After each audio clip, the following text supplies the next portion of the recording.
Človek je učinený tak, aby mal veľkú vieru. Čo spôsobuje? Pred nejakým časom som tu v tejto modlitebni kázal na tému žízniť po živote. Čo spôsobuje, že žena chce ísť tam von a mať rock'n'roll?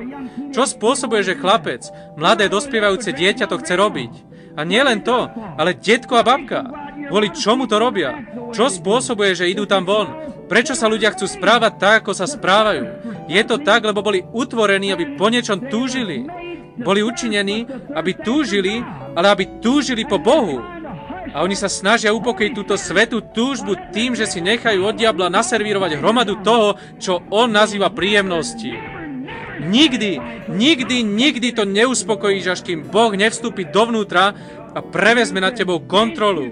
Môžeš tancovať, môžeš piť, môžeš páchať cudzoložstvo, môžeš robiť čokoľvek chceš a zobudíš sa s bolesťou hlavy a jedného dňa v pekle. Ale ten dôvod, prečo to robíš, to je, pretože si bol učinený na obraz Boží, aby si túžil po Bohu. Boh sa chce dostať tam dovnútra.